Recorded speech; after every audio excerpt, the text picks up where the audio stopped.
my personal work, I like to play with themes of time and location. My name is Crystal. I grew up in Los Angeles, but now I live in Brooklyn, New York. My background is actually in animation and illustration, but nowadays I mostly work in real-time installations that has to do with interactivity. So it's funny, I teach how I work in installations, but I always say that I'm like a lazy animator where I don't have a lot of patience for rendering and like keeping in it. I would like things to flow and be more organic. And I like to create experiences, and that's why I got into installations.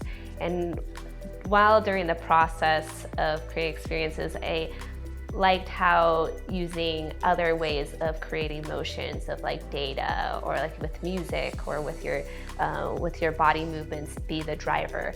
So I still feel like I am an animator, but it's just in a different flow of creating moving images. I feel like art should not feel isolating, and I love going to places where you can touch things or really be part of it. I remember I had a mentor that said, I studied animation, but was in film school, and said that he likes thinking of the person as the camera, that it's not just in a frame, but you can be inside of it. I think as a child, I would always kind of think of this like limbo state where you can go somewhere like in your closet and like Narnia and things just stop, and this is your secret clubhouse and stuff, and like creating these kind of like secret clubhouse moments, and afterwards you go back to your reality of life.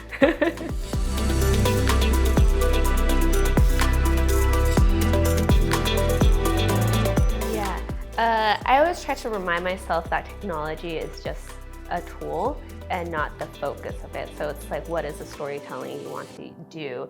And oftentimes I'm trying to learn the technology to do that, and and I like using the process to always kind of learn something that I haven't done before. But yes, using technology for storytelling. In this current project I'm working on, I'm using different time zones and different location elevations, and you can put a different location and having the locations where they are in space, what's their time zone, where's the elevation, what's the weather, to be able to tell a story of like how is that in relationship with what we know of like our current time zone. And it's interesting using data, using science in a way of trying to conveying it in art. And I think also here, Thinker Makerspace is kind of a great place to explore that too.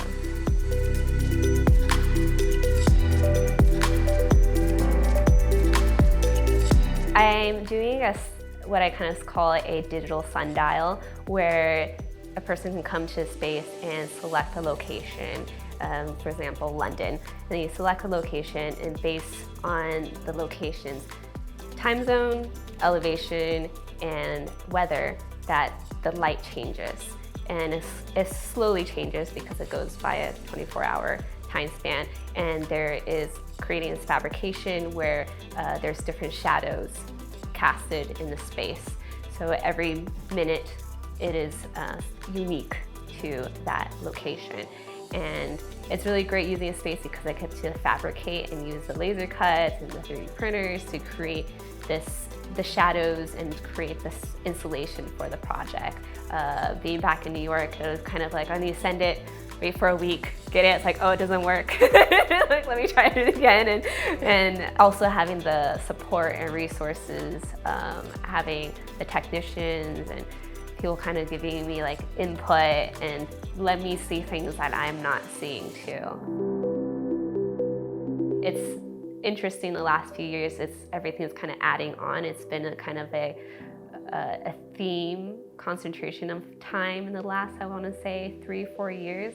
And I travel quite often. I'm always kind of thinking about different time zones. I go back family in LA, and it's like, okay, now I'm in New York, and now I'm like in Cyprus, and it's like, oh, I have family in Asia, and like thinking, it's like, can I call them now? And it like kind of feels like also sometimes flying, you're like going in time too. It's like, oh, now it's yesterday, or now it's like, so kind of the relationship of that, I think it's been interesting also after a pandemic. During pandemic, like time feels like it was very slow. Numbers is what we use to measure time, but it's also not accurate. And it's interesting of kind of exploring like the quantum physics aspects of time, but also how it feels to us personally.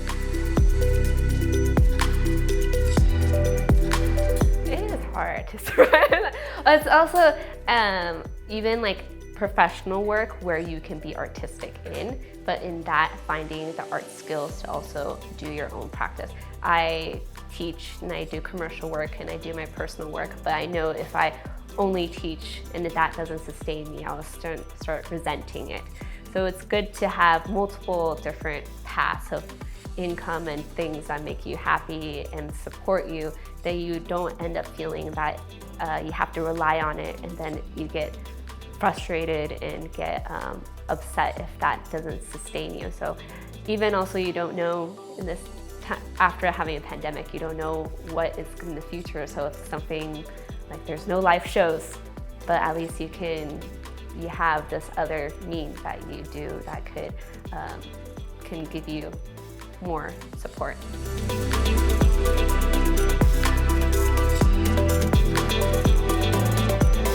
Yeah, I guess going of balancing between commercial work and personal work, because sometimes when there isn't commercial work, then I feel anxious about it, but then I should be using that time to do artistic work.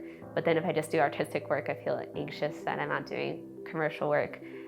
Which I also is, for me, using art residencies is like my fourth time, like I have to make something for myself. And I think I know if I don't do my own personal projects, after a while, I start feeling like I'm losing a part of myself. That's being dramatic. But I think it's finding balance in that. And also reminding that if I'm not doing both at the same time doesn't mean I'm not a professional, and doesn't mean I'm not an artist. You can always be that, and it could come in waves.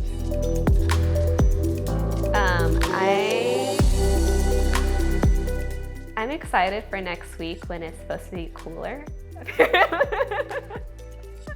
But it's nice that I feel like everyone's really friendly, and it's nice like walking. I found like the cafes I like and being around, and I've like had new experiences where I drove on the left side of the road the first time, and gonna go on different little adventures on weekends to explore more of a Cyprus.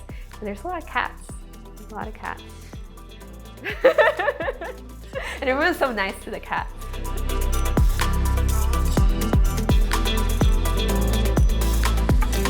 Yeah, you can find me on Instagram or my website. My website is my first and last name, Jow.com, and my Instagram is Jow Art all together.